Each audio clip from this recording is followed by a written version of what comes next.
With its spectacular location spanning several important bodies of water, Istanbul has been settled by humans since before recorded history. Bridging and connecting two continents, Europe and Asia, Istanbul is an urban centre where various cultures and religions have combined, survived and succeeded each other over the centuries.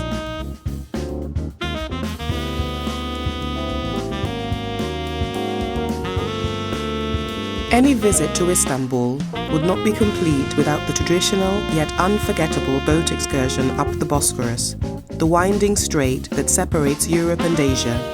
Its shores offer a delightful mixture of past and present. Overshadowing Istanbul's traditional architecture is one of the world's largest suspension bridges, the Bosphorus Bridge, which links the Balkans and Anatolia, and thus Europe and Asia.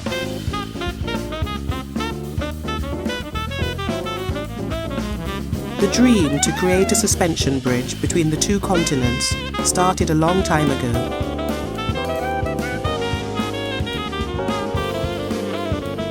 According to historical records, the first bridge linking the two sides of the Bosphorus was commissioned by the Persian Emperor Darius in 490 BC.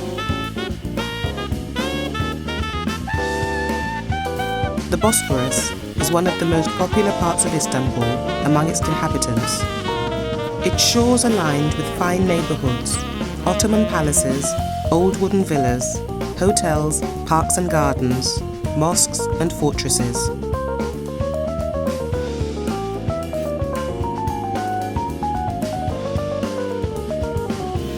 This imposing, beautiful military structure is impressive as its towers and walls twist and turn.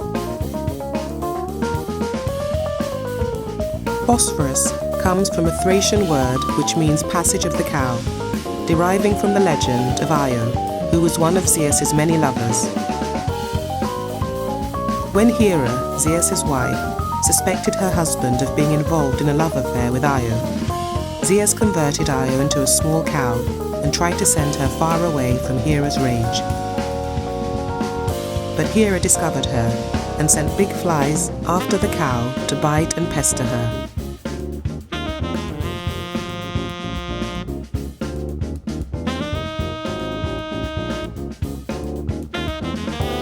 Over the centuries, the Bosphorus has been crossed by intrepid merchants, conquering armies, and many an adventurous spirit. Today, it's still popular with thousands of Istanbulers who commute daily along its length, with fishing vessels which try their luck in its waters, and tourists who ride its ferries from Eminönü to Anadolu Kavagi and back.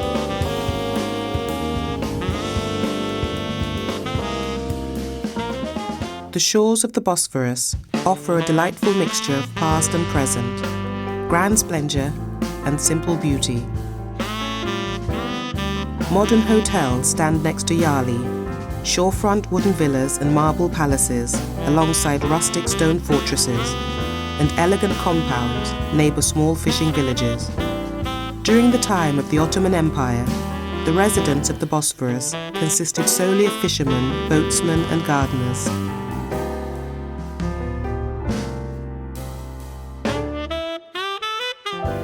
Istanbul, the only city in the world built on two continents, has a strategic setting forming the city's destiny as an imperial capital for nearly 1600 years, the Roman, Byzantine and Ottoman empires. This metropolis is proud of its rich history and unequalled natural beauty.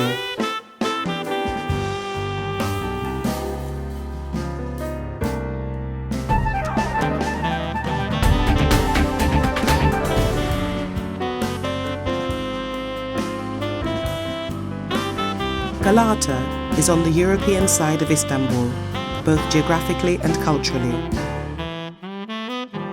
It was established as a Western, Latin and Catholic colony, right next to Constantinople, capital of the Eastern Orthodox Byzantine Empire. Galata Tower, is one of the oldest towers made by the Byzantium Emperor Anastasius in 507 under the name of the Lighthouse Tower. It was originally made of wood. When Sultan Mehmet conquered Istanbul, the tower fell under the management of the Ottoman Empire.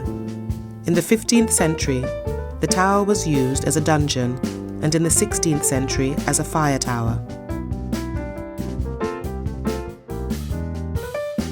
The tower is believed to be essentially the same size as it was in the Genovese period. It stands 35 meters above sea level, at a distance of 425 meters from the shore of the Golden Horn.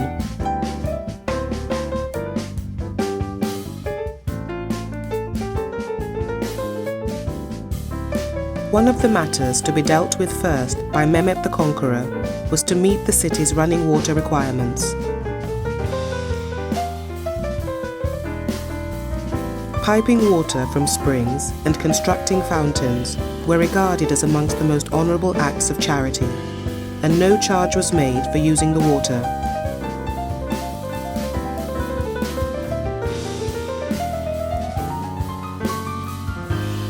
The hundreds of fountains, both large and small, that were built in the course of 500 years in almost every street in Istanbul were an indication of the importance attached to water by charitable people. Since, like the mosque and coffee houses, fountains served as meeting places for local people, they played an important social role.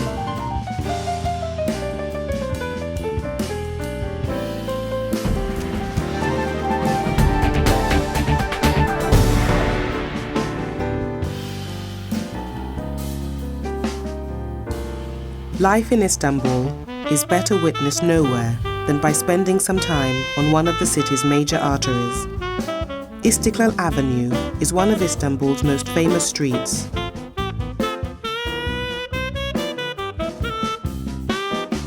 A nostalgic tram runs the almost 3-kilometer length of Istiklal Street, beginning at Taksim Square and ending at Tunnel Square. The tram's subway system is the second oldest in the world, rivaling only that of London's Underground. It's a popular option for those wanting to escape the crowds or rest their feet, and is a quaint way to enjoy the 19th century architecture and energy of Istiklal from up high. It was reinstalled in the early 1990s with the aim of reviving the historic atmosphere of the district.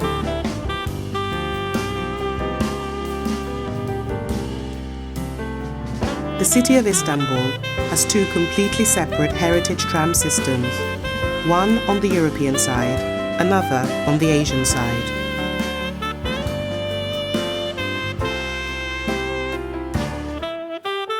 After closing the tram network in the mid-1960s, the people of Istanbul thought that they'd removed an important obstacle to modernizing the urban transport system, and that traffic in the city could move faster than before. But this assumption was shortly proved wrong.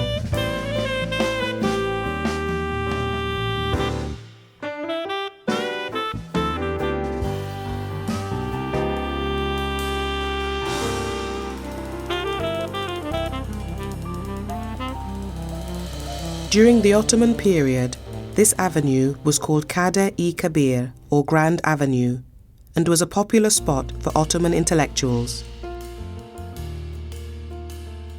It also became a centre for European foreigners and the local Italian and French Levantines, who referred to it as the Grand Rue de Pera. The cosmopolitan Istiklal Avenue is surrounded by an array of historical and politically significant buildings.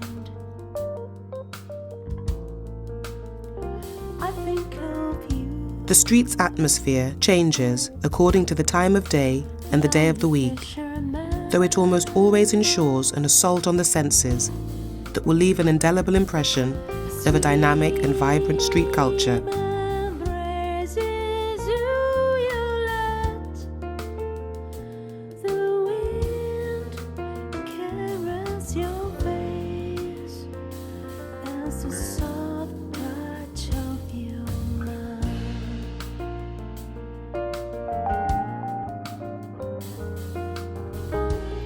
The city has many architecturally significant entities. Throughout its long history, Istanbul has acquired a reputation for being a cultural and ethnic melting pot.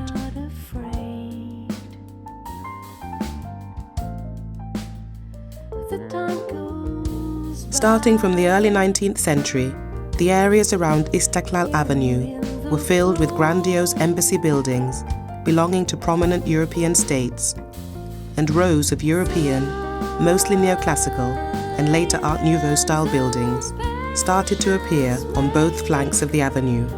Istanbul became a major centre of the Art Nouveau movement in the late 19th and early 20th centuries.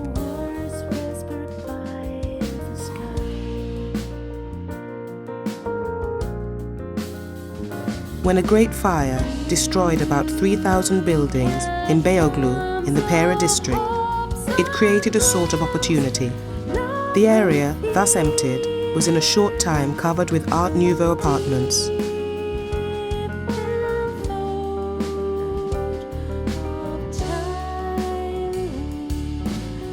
With the establishment of city gas and electricity, Pera Beyoğlu became the glittering centre of European lifestyle in Istanbul.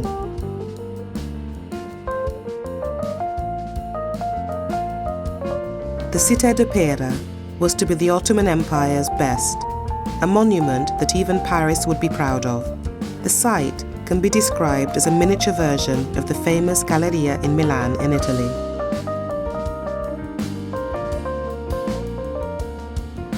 The site was originally occupied by the Naum Theatre, which was burnt down during the Great Fire of Pera in 1870. The theatre was frequently visited by Sultans Abdulaziz and Abdulhamid II, and hosted Giuseppe Verdi's play Il Trovatore before the opera houses of Paris.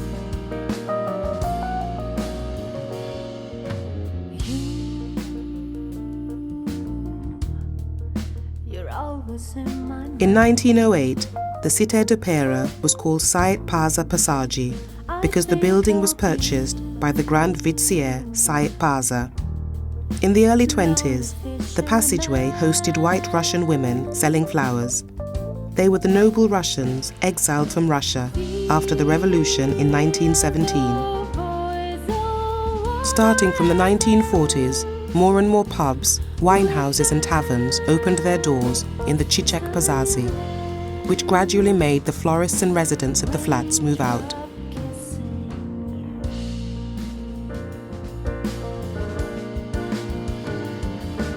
In 1980, all of a sudden, a great part of the building suddenly collapsed and it was closed. Luckily, the Art Deco windows and part of the ceiling have survived the collapse and can be admired today. There are plenty of wonderful flowers depicted in the windows and staircases. The building underwent major renovation in 1988 and reopened with its L-shaped, cobblestone-laden path, picturesque and enchanting atmosphere with rows of taverns and restaurants. In 2005, the roof and all the other visual parts were restored.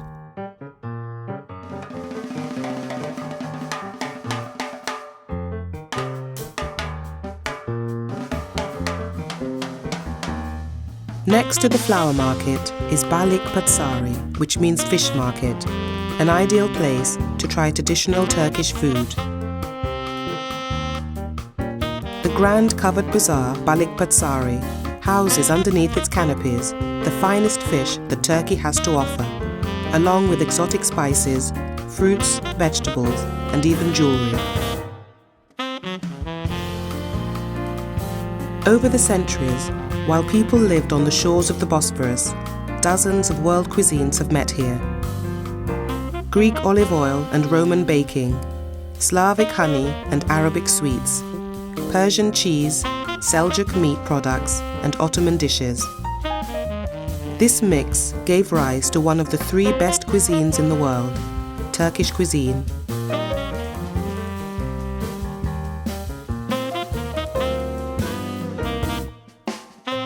This fish market is a wild passageway full of small fast food eateries, fresh vegetable market stalls, a sprinkling of other shops, and thronging with passers-by.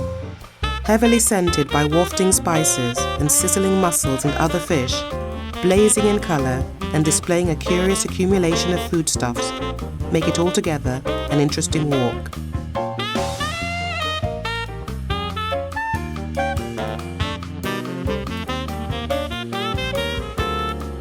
Nevizade is a small street parallel to Istiklal Avenue, located behind the historical Flower Passage and easily accessible via the Fish Bazaar. It's a whole street spilling over with tables, dedicating itself lovingly to the business of the meyhane or tavern, in a world of its own. The narrow passage is full to the brim with cafes, bars and meyhanes. A meyhane is a Turkish tavern which evolved through the country's centuries-long proximity to Greek culture. A night out at one basically involves the marathon consumption of the trademark anise-flavoured tipple raki.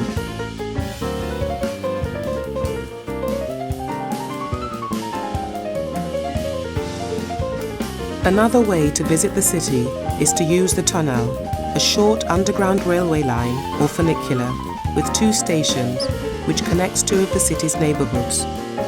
In the 19th century, the districts of Galata and Pera were the most important business areas in Constantinople.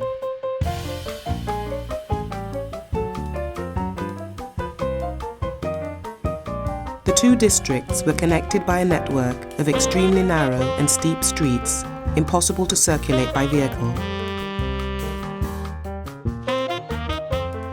Work was completed in 1874 when the tunnel began to serve the Galata and Pera neighbourhoods.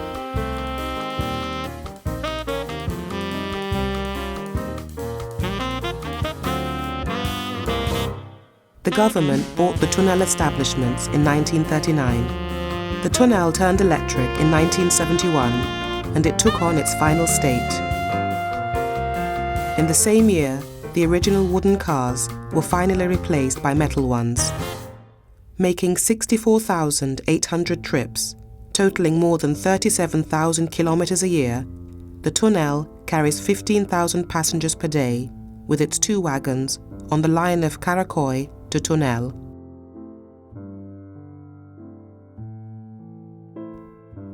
Underground railways attract passengers with good station design. This often means extra effort, but it seems to pay off when a metro is more than just a means of transport, but something the residents can be proud of.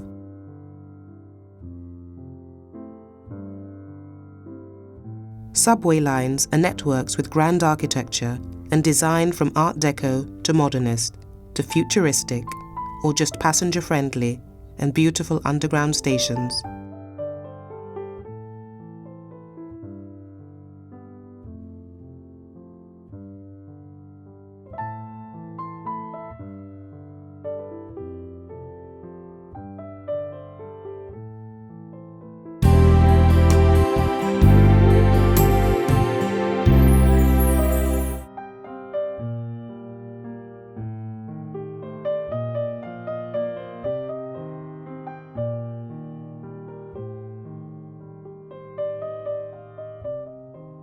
Istanbul is an endless city from Anatolia to Rumeli, and it gets larger and larger every day, containing places which most people have not seen or even heard of.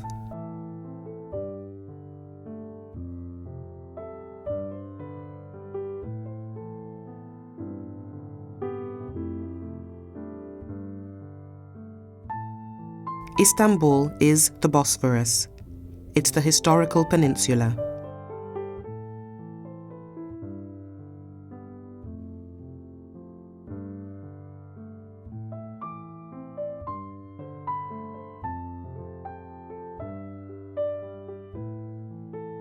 With its rough inlet and seaside mansions, and its streets surrounded by stone buildings, here is a little seaside town district that's preserved its unique structure.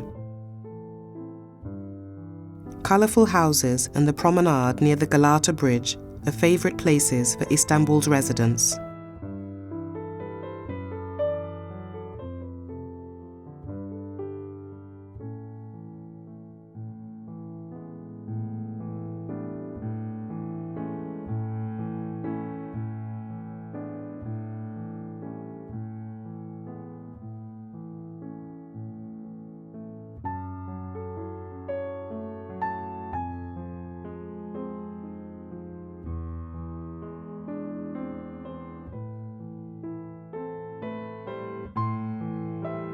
According to a local legend, which is comparatively much older than the others, the Thracian king Bizas, who was the son of the nymph Semestra, had married Phidileia, daughter of Barbizos, king of a region near Istanbul.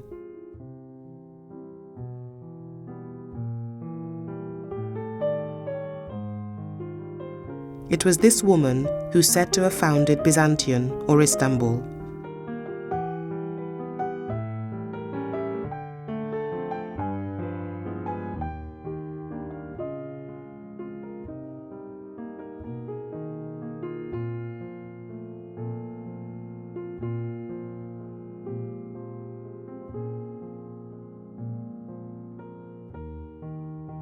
Bridges hold a special fascination for people and tend to acquire their own stories and legends. The oldest recorded bridge in Istanbul was built over the Golden Horn in 1453 during the Turkish siege of the city. In the years 1502 to 1503, plans to construct a permanent bridge were discussed, and with this object, a design was sketched by Leonardo da Vinci.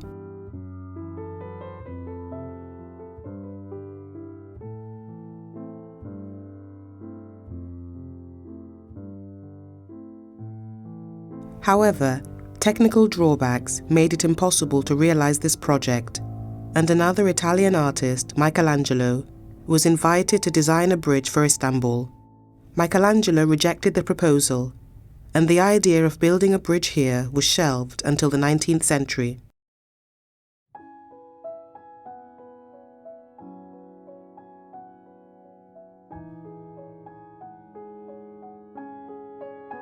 The Galata Bridge provided an important symbolic link between the traditional city of Istanbul proper, site of the Imperial Palace and principal religious and secular institutions of the empire, and the districts of Galata, Beyoğlu, Cizre and Marbiye, many of whose inhabitants were non-Muslims and where foreign merchants and diplomats lived and worked.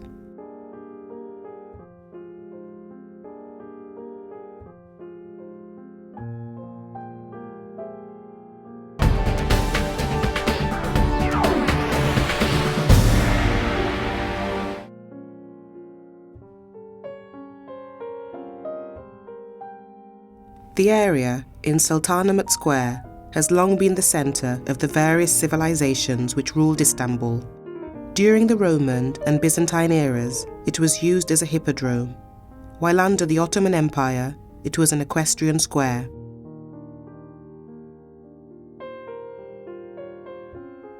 The column of Constantine Porphyrogenitus is made of stone blocks placed on a marble base. All that's known about this Byzantine monument is that it was restored and embellished in the 10th century by Constantine Porphyrogenitus VII. In 1204, during the Fourth Crusade, the bronze relief plaques that adorned the column were ripped off and melted down for reuse.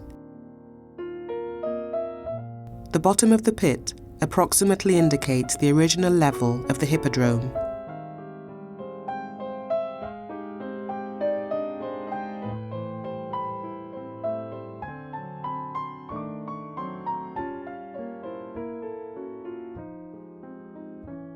The serpentine column was originally erected in front of the Temple of Apollo in Delphi. The column, made of 3 entwined serpents supporting a huge golden bowl on their now missing heads, was a donation of the 33 Greek cities Federacy.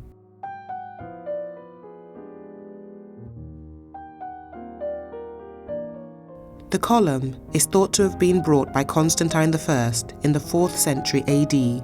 The upper jaw of one of the serpent's heads is on display at the Archaeological Museum.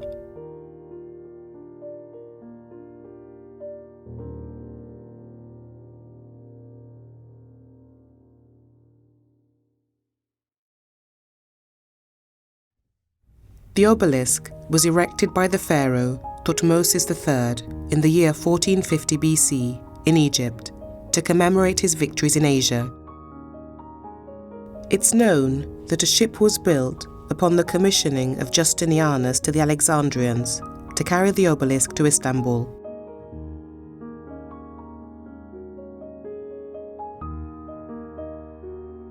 The obelisk is 20 meters long, with a 6-meter piece missing.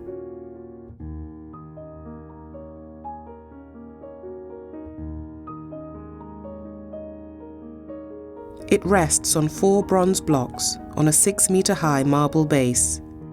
The obelisk is also known as the Obelisc of Theodosius, named after the base it rests on. The reliefs on the base depict the battles of Theodosius I and his experiences in Istanbul. It's known that there was a bronze globe symbolizing the earth on top of the obelisk, and that this globe fell during an earthquake in 865 AD. There are Latin and Hellenistic inscriptions on the base.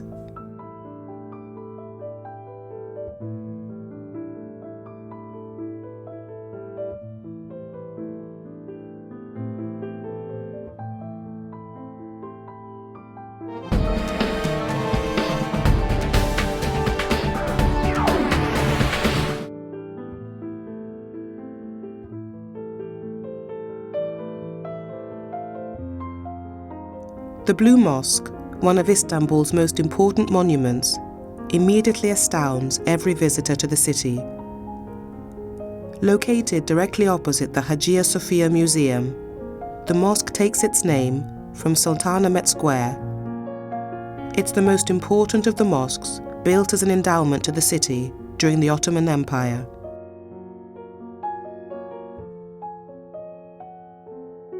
The Sulthanamet Mosque was commissioned by Sultan Ahmed I when he was only 19 years old. Its English name, the Blue Mosque, stems from the more than 20,000 blue Iznik tiles which decorate the interior of the structure. The monument is the most typical example of classic Turkish Ottoman architecture.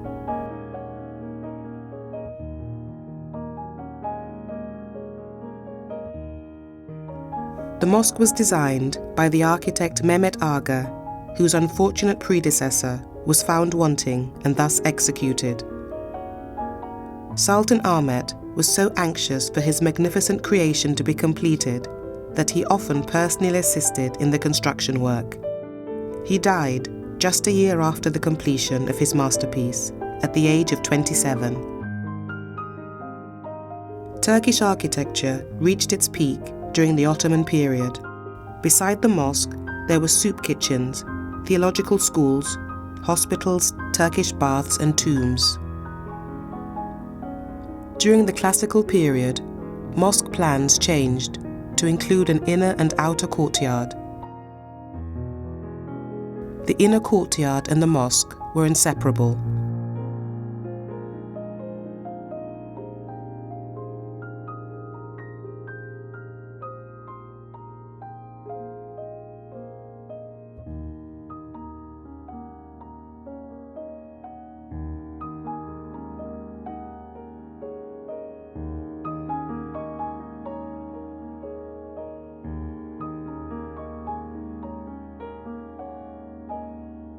Sulthanamet Medani Square, or the Sultan Ahmet Square, still has many traces of the Hippodrome that reminds one of the old traditional ceremonies of the period.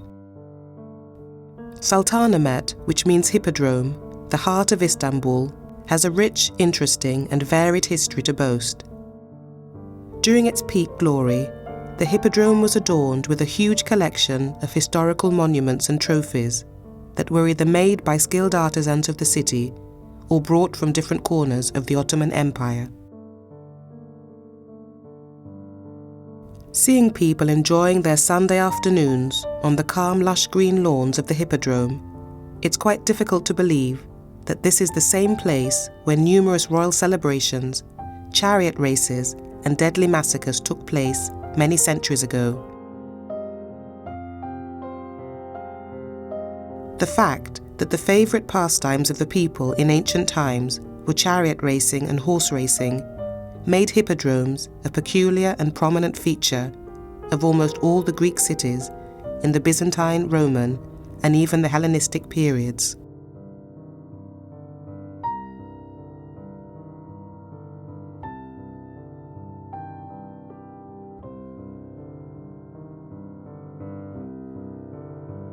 More than any other place in the city, visitors flock to Istanbul to see Hagia Sophia, at once one of Istanbul's most prominent symbols and one of the most important structures in all of world architecture.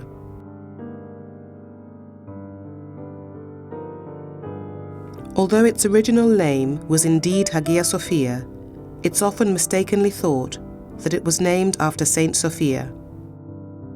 During the first period of its existence, it was known by the Byzantine people as the Giant Church, and only began to be known as Hagia Sophia after Istanbul fell to the Turks in the year 1453. The day that Istanbul was conquered by the Muslims, Fatih Sultan Mehmed went directly to Hagia Sophia upon entering the city. He was amazed at the beauty of the church and immediately converted it into his imperial mosque. Hagia Sophia served as the principal mosque of Istanbul for almost 500 years.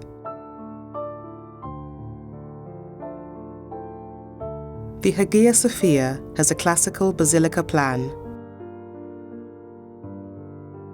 The main ground plan of the building is a rectangle, and the area is covered by a central dome, which is just slightly smaller than the one in the Pantheon in Rome. The interior surfaces are sheathed with green and white polychrome marble, adorned with purple porphyry and gold mosaics.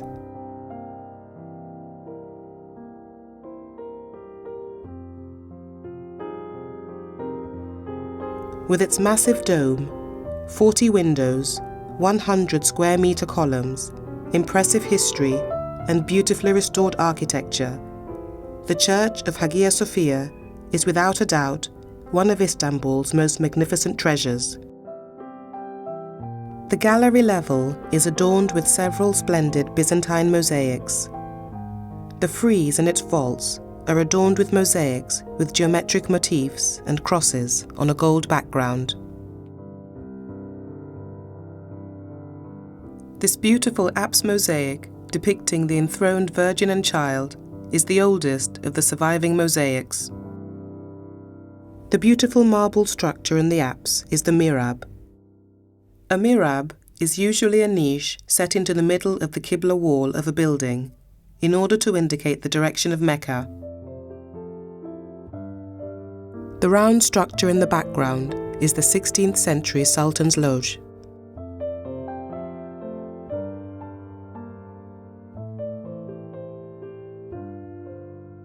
In 1934, Turkish President Kemal Atatürk secularized the building and converted it into the Hagia Sophia Museum.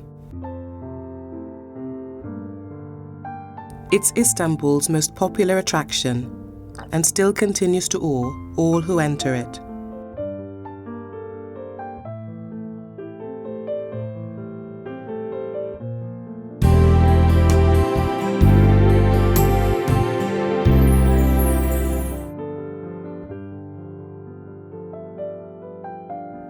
Although the earliest settlements from the site of modern-day Istanbul date from the prehistoric period, continuous stable settlements date from the colonial period, when the area came under the dominion of the Roman Empire. After the Roman era, the Byzantine and Ottoman periods were the most significant epochs in the history of the city. In both of these periods, Istanbul defined itself as a political and religious capital, becoming in turn a major center of Christianity and Islam.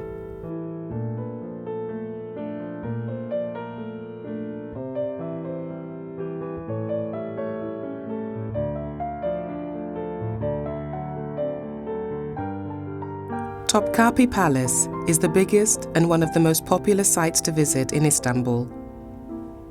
The main gate, called Babi Humayun, or simply the Imperial Gate, opens up to Hagia Sophia Square. This massive gate, originally dating from 1478, is now covered in 19th century marble. The Imperial Gate is the main entrance into the first courtyard.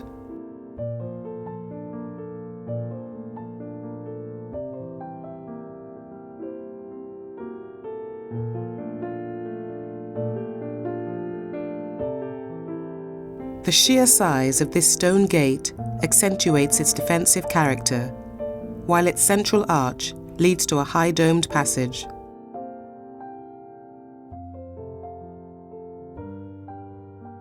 This gate leads to a garden known as the First Court. Topkapi Palace got its name from one of the city wall's gates during the 19th century. The construction of the palace began 20 years after the conquest of Istanbul. Passing the first gate, the Imperial Gate, visitors are in the first courtyard, known as the Courtyard of the Regiments.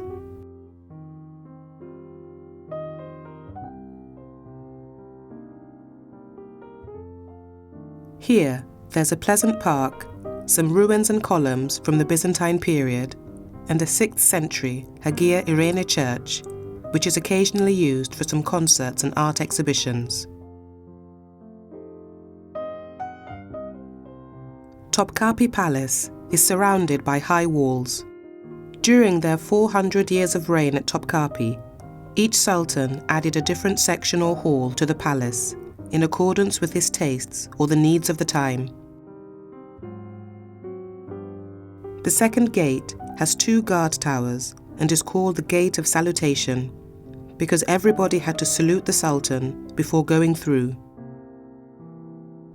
Above its crest-style door, facing the first yard, is the signature in calligraphy of Sultan Mahmud II, while the 2 sides bear the signatures of Mustafa III. The second courtyard, also known as the Council Square, was laid out in the 1460s. It served as an official representation of the Ottoman state, being ceremonial grounds for state governance.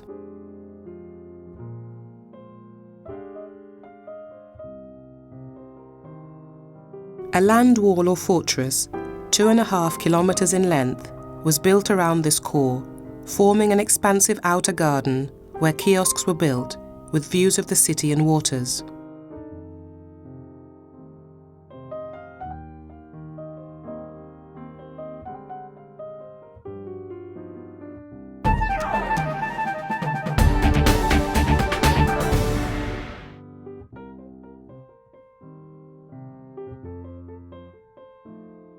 The walls of Constantinople are a series of stone walls that have surrounded and protected the city since its founding as the capital of the Eastern Roman Empire by Constantine the Great.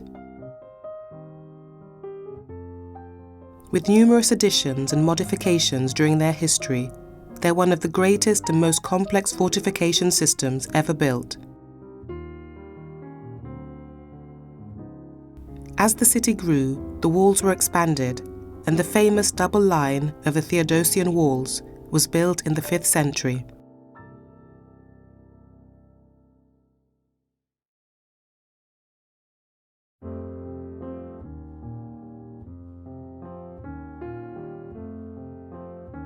The walls remained largely intact during most of the Ottoman period, until sections began to be dismantled in the 19th century as the city outgrew its medieval boundaries.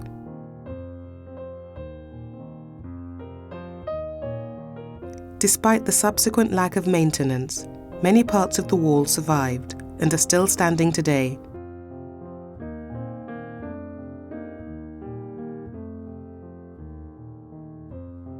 A large-scale restoration program has been underway for the past 20 years, allowing visitors to appreciate the original appearance of the walls.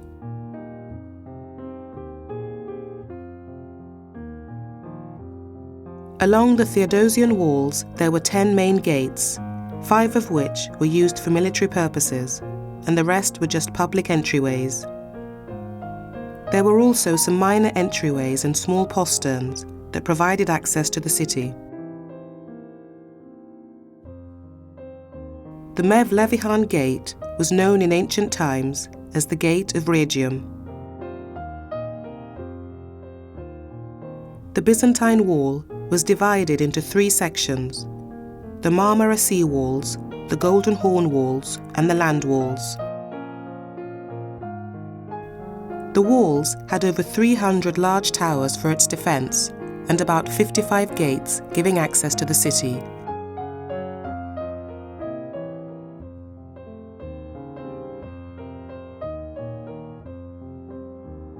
The city wall was about 22 kilometers in total, 9 to 12 meters high and 2 to 5 meters thick. A brief glance at the plan of Istanbul indicates how the city walls have squeezed the narrow and winding streets into a labyrinth. The fortification was in stone and brick, and at most a little marble was embodied.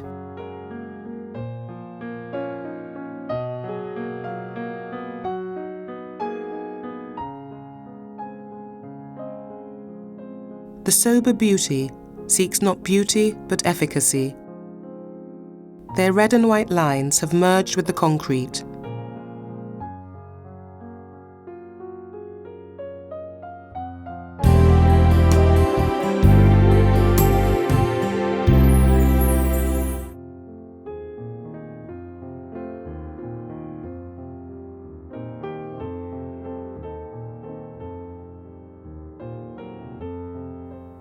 Famous for its sunset views of Istanbul and the Bosphorus, the bank offers a uniquely pleasant retreat with its fresh air and views.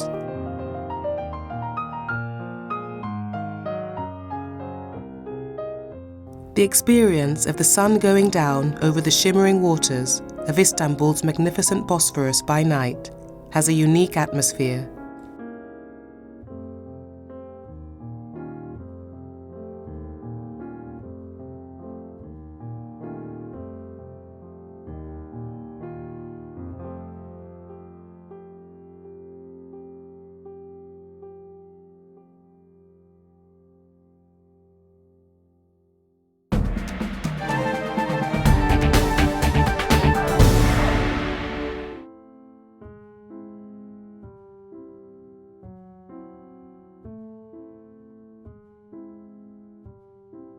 The Valens Aqueduct, which stands in Istanbul, is a creation of the late Roman and the early Byzantine period. It's uncertain when construction of the aqueduct began, but it's mentioned in certain sources that it was completed either during the reign of Emperor Valens or of Hadrianus, whose names it bears. The aqueduct is a two-story structure that's distinctly marked by the arch. At present, it stretches for a length of 971 meters and rises up to 20 meters in height. During the 6th century, the Valens Aqueduct was used to provide water to the palaces of Istanbul, the Achilles Bath and the Cistern. The peninsula on which the Byzantine emperor was established barely had any water, so for the rapidly growing population of sophisticated systems from the Belgrade forest north of the city, water had to be drawn, which was then stored in large cisterns.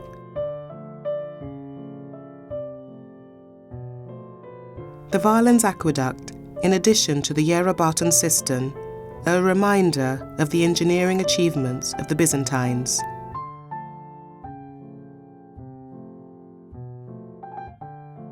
During the Ottoman period, it was also repaired several times.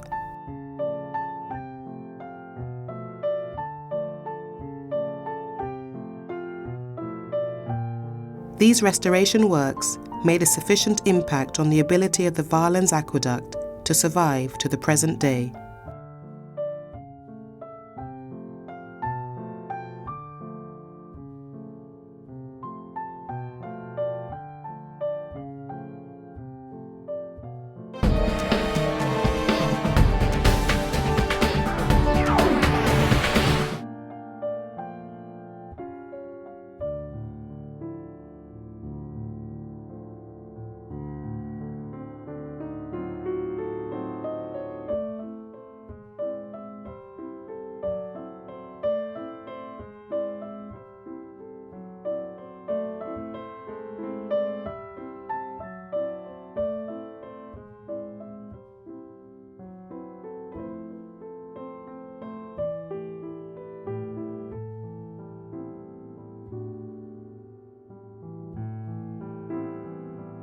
taking its name from the mosque of the same name, the Süleymaniye Quarter in the Eminönü district boasts a number of Ottoman architectural works, and by close association is an eminent symbol of the Ottoman era. Foremost in importance among Istanbul's mosque complexes is that of Süleymaniye.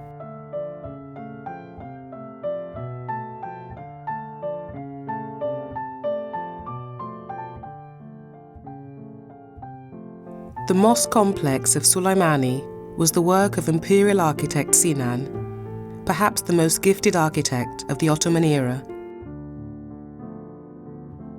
The mosque is modelled in part on the style of a Byzantine basilica, particularly the Hagia Sophia, which was perhaps a conscious move on the part of the Sultan to create a continuity and a symbolic connection with the city's past. Construction of the mosque itself began in 1550 and was completed in 1557. The mosque is surrounded by an outer courtyard with the Qibla, or direction to Mecca, located on one side, along with an enclosed cemetery containing graves and a mausoleum. The opposite side of the Qibla contains an inner courtyard. The Süleymaniye Mosque and complex incorporate the art and genius of architect Sinan, the greatness and strength of the Ottomans, and the beauty and elegance of Istanbul.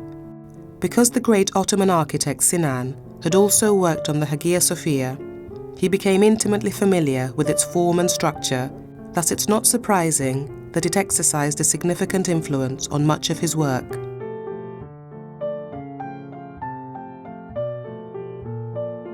The mosque precinct contains three main areas: the mosque itself in the centre, a courtyard to the north, and a tomb garden to the south, which contains the tomb of Süleyman and his wife. The tomb garden behind the mosque contains a large cemetery which has grown up around the tombs of Süleyman and Roxanne. Both tombs are octagonal structures in the traditional Ottoman fashion, although Süleyman's tomb unusually faces east instead of north.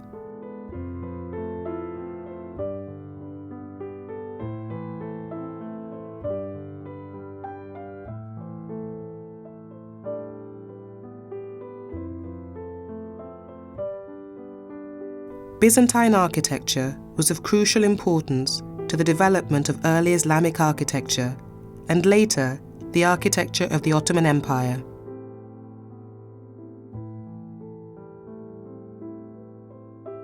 At the time of the Islamic conquest of Syria in the 7th century, Byzantine was essentially a continuation of Roman architecture.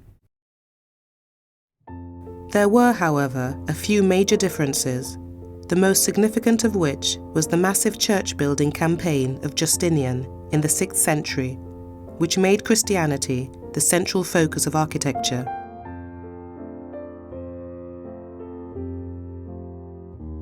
During the 9th to 11th centuries, the Byzantines recovered from the disastrous effects of the Islamic conquests, and in this period there's evidence of Islamic influence on Byzantine architecture, particularly in descriptions of the palaces of Constantinople.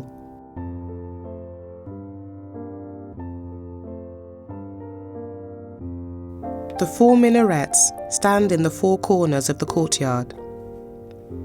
The proportion exhibited by the minarets and the domes is a product of genius. The Süleymaniye Mosque is one of the most exquisite examples of the classical Ottoman architecture, given its fascinating outlook and robust structure.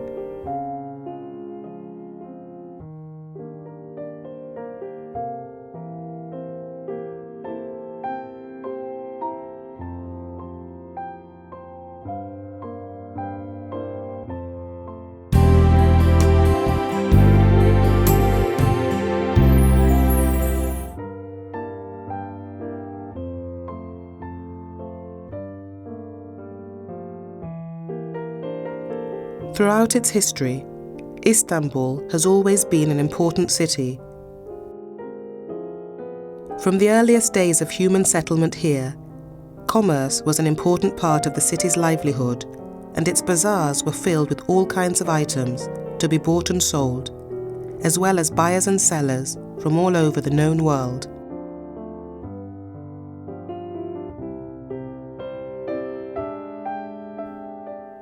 This commercial activity has left its mark on Istanbul, which has retained its old bazaars, and the tradition of shopping continues to this day in the many malls, both ancient and modern, of this great city.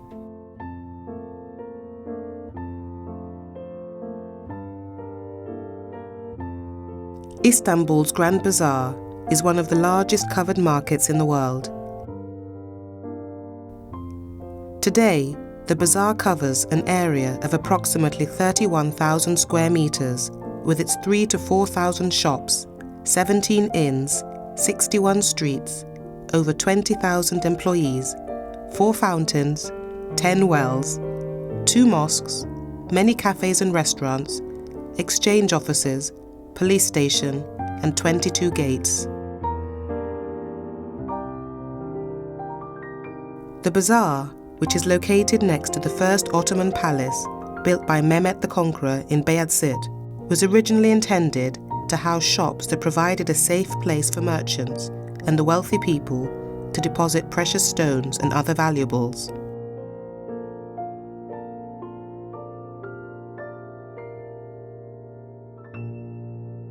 Auction rooms and antiques markets, also called bedesten, built out of stone to protect them from fire, constitute the most important commercial buildings of Ottoman Istanbul, forming its busy centre of trade.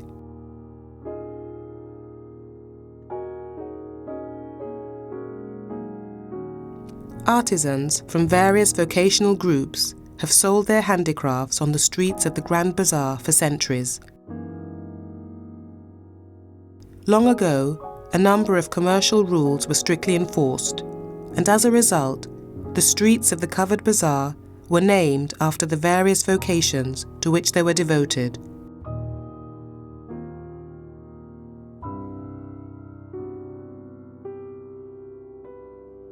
The architectural design of roads, which make up other sections apart from 2 bedestens, is not symmetrical and geometrical. It has a scattered nature which reflects its formation and the catastrophes it's gone through.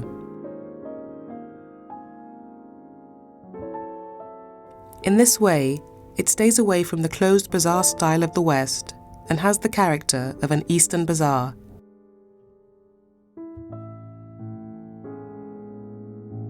This laid-back settlement, this scattered nature, prevents the bazaar from being dull and at the same time gives it a romantic flavour.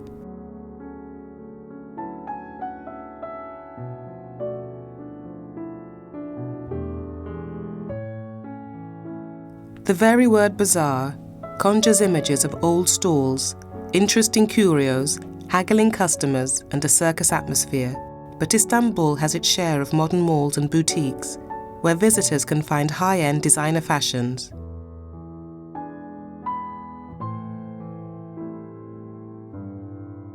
From the bustling Egyptian Spice and Mahmut Paşa bazaars to the sophisticated Nizantazi district, visitors will find marvels and modernity, trinkets and trendy.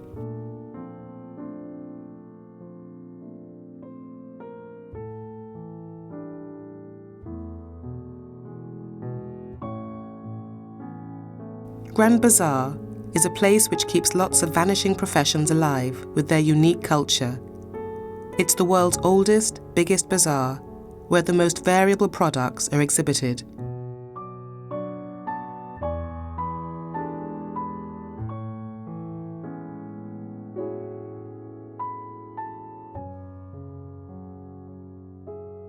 Istanbul is a city of wonders, a magical place where natural beauty and magnificent monuments combine to amaze and entrance visitors. With its history as a major capital at the crossroads of Europe and Asia, spanning over 2,000 years, the historic areas of Istanbul were declared a World Heritage Site by UNESCO in 1985.